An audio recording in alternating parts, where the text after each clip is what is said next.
आज Poonam love marriage कर अपने पापा के पास आई और अपने पापा से कहने लगी, पापा मैंने अपनी पसंद के लड़के से शादी कर ली। उसके पापा बहुत गुस्से में थे, पर वो बहुत सुलझे शख्स थे।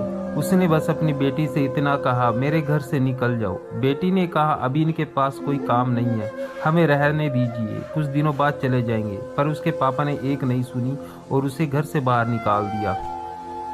कुछ साल बीत गए। अब पूनम के पापा नहीं रहे। दुर्भाग्यवश जिस लड़के से पूनम ने शादी की थी वो भी उसे धोखा देके भाग गया। पूनम की एक लड़की एक लड़का था। पूनम खुद का एक रेस्टोरेंट चला रही थी जिससे उसका जीवन यापन हो रहा था।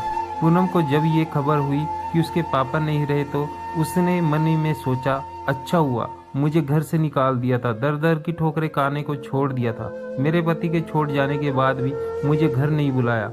मैं तो नहीं जाऊंगी उनकी अंतिम यात्रा में।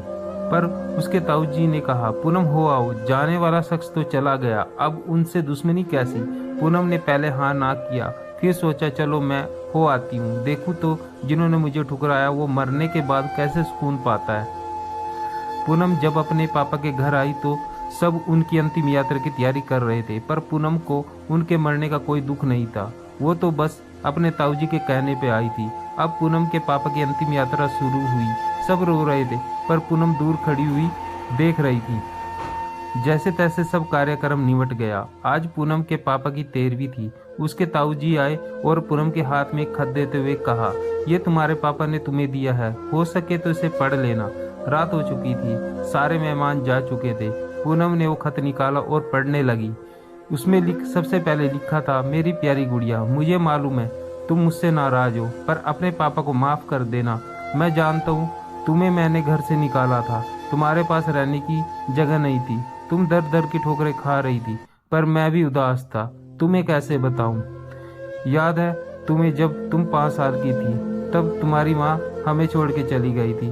तब तुम कितनी रोती थी, डरती थी, मेरे बिना सोती नहीं थी, रातों को उठकर रोती थी।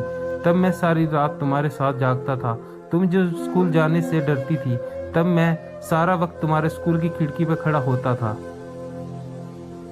और जैसे ही तुम स्कूल से बाहर आती थी तुम्हें सीने से लगा लेता था। वो कच्चा पक्का खाना याद है जो तुम्हें पसंद नहीं आता था, और मैं उसे फेंक कर फिर से तुम्हारे लिए नया बनाता था कि तुम भूखी ना रहो। याद है तुम्हें जब तुम्हें बुखार आया था तो मैं सारा दिन तुम्हारे पास बैठा रहता था, अंदर ही अंदर रोता रहता था, पर तुम्हें हंसाता था कि तुम न रो, वरना मैं रो पड़ता था।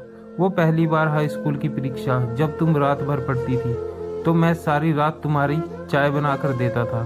याद है तुम्हें जब तुम पहली बार कॉलेज गई थी और तुम्हें लड़कों ने छेड़ा था, तो मैं तुम्हारे साथ कॉलेज गया और उन बदतमीज लड़कों से भिड़ गया। उम्र हो गई थी और मैं कमजोर भी, कुछ चोट मुझे भी आई थी, पर हर लड़की की नज़र में पापा हीरो होते हैं, इसलिए अपना दर्द सह गया। याद है तुम्हें वो तुम्हारी पहली जींस, वो छोटे कपड़े, वो गाड़ी, सारी कॉलोनी एक तरफा थी कि ये सब नहीं चलेगा, लड़की छोटे कपड़े नहीं पहनेगी, पर मैं तुम्हारे साथ खड़ा था, किसी को तुम्हारी खुशी में बाधा बनने नहीं दिया। तुम्हारा वो रातों को देर से आना, कभी कभी शराब पीना, डिस्को जाना, लड़कों के साथ घूमना, इन सब बातों को कभी मैंने गौर नहीं दिया, क्योंकि जिस उम्र में था उस उम्र में ये सब थोड़ा बहुत होता था।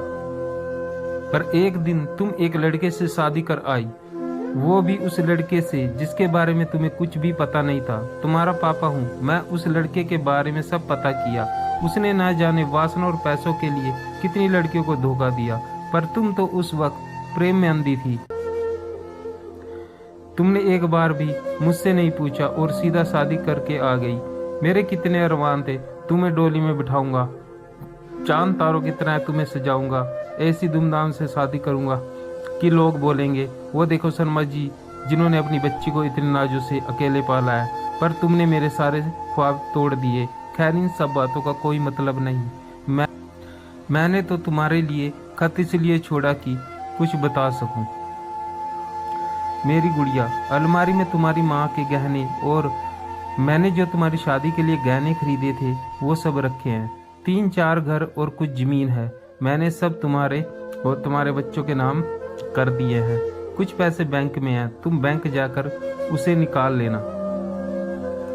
और आखिरी में बस इतना ही कहूँगा, गुड़िया काश तुमने मुझे समझा होता, मैं तुम्हारा दुश्मन नहीं तुम्हारा पापा था। वो पापा जिसने तुम्हारी माँ के मरने के बाद भी दूसरी शादी नहीं की, लोगों के ताने सुने, गालियाँ खाई, ना जाने कितने रिश्ते ठुकराए, पर तुम्हें दूसरी माँ के कष्ट ना हो इसलिए खुद की ख्वाहिशें मार दी। अंत में बस इतना ही कहूँगा मेरी गुड़िया, जिस दिन तुम शादी के जोड़े पर घर आई थी ना, तुम्हारा बाप पहली बार टूटा था। तुम्हारी माँ के मरने के वक्त भी उतना नहीं रोया था जितना उस वक्त और उस दिन के हर दिन रोया। इसलिए नहीं कि समाज, परिवार, रिश्तेदार क्या कहेंगे, इसलिए वो जो मेरी नन्ही सी गुड़िया सुसु तक करने के लिए सारी रात मुझे उठाती थी, पर जिसने शादी का इतना बड़ा फैसला लिया पर मुझे एक बार भी बताना सही नहीं समझा। गुड़िया, अब तो तुम भी माँ हो। औलाद का दर्द, खुशी सब क्या होता है, वो जब दिल तोड़ते हैं तो कैसा लगता है। और उसमें लिखा था, आई लव यू मेरे पापा, मेरे हीरो, मैं आपकी हर बात मानूंगी। पूनम रो रही थी, उतने में उसके ताऊजी आ गए। पूनम ने उन्हें रोते रोते सब बताया, पर एक बात उसके ताऊजी ने बताई। उसके ताऊजी ने कहा, पूनम, वो जो तुम्हें रेस्टोरेंट खोलने और घर खरीदने के पैसे मैंने दिए थे, वो पैसे तुम्हारे पिताजी ने मुझसे दिलवाए थे। दोस्तों, पूनम के पापा को सुकून मिलेगा या नहीं मुझे नहीं पता, पर उस खत को पढ़ने के बाद शायद सारी जिंदगी पूनम को सुकून नहीं मिलेगा। बस इतना ही कहूँगा आखिर में दोस्तों, लव मैरिज करना कोई गलत बात नहीं, पर यही अपने माता पिता की मर्जी शामिल कर ले। हर माँ बाप की एक इच्छा होती है अपनी बेटी को अपने हाथों से डोली में विदा करने की। हो सके तो उसे एक सपना मत रहने दीजिए।